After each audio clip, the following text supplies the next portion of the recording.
Spring is here and it's a time of growth and new energy. If your grass looks anything like mine, it's a challenge to keep up with. Speaking of new energy, the Don Wood Foundation has some exciting news to share. First up, our 2024 annual report is now available exclusively in this newsletter and soon will be available on our website at donwoodfoundation.org. New this year is our Community Connection series, which encourages community members to join us here at the Don Wood Foundation every other month for conversations around a variety of topics that we value and hope you also find helpful. We videotape these conversations and post them on our YouTube channel, LinkedIn, and Facebook platforms. We hope you'll visit us in person to network and share with peers. We certainly enjoy facilitating these conversations. Also, we are making progress with identifying meaningful solution recommendations through our Coalition for Advancing Postsecondary Education and Training, or our CAPET Working Groups.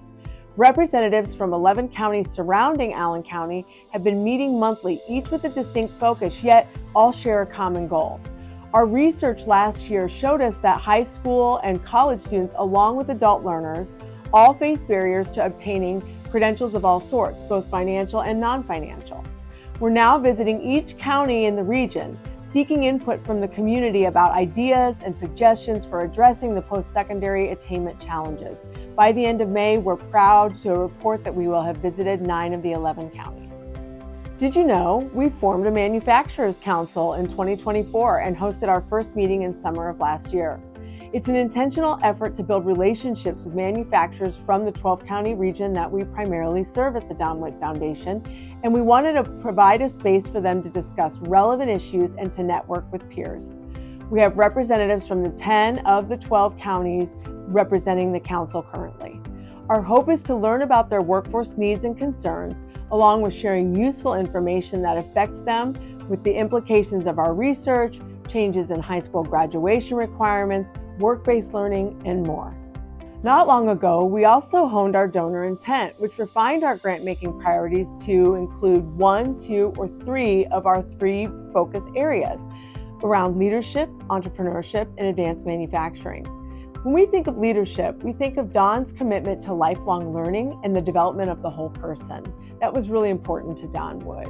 When we think of entrepreneurship specifically, we think about the skills and the core values that help individuals be successful in starting their own new businesses, regardless of the type of product or service that they are engaging in. When we think about advanced manufacturing, we're thinking about developing a 21st century workforce and the opportunities to help those individuals develop the skills and credentials that they need to be successful in today's marketplace. While none of these areas are new to us, they're simply more clearly defined to help our potential grant partners, as well as our grants committee and our board of trustees, to make intentional selections for our community investments and our scholarships and grants. So what's next? Our board of trustees is about to embark on a strategic planning process. We recognize that Don Wood focused on creating opportunities that enabled him to make choices, which led to empowerment and control over his life's path. Having the opportunity to choose your path was a big deal to Don, and he valued it so much that he wanted those around them to have the same opportunities. Thank you for watching and caring about our community. We look forward to bumping into you in some of our upcoming community conversations. Thank you for watching and have a happy spring.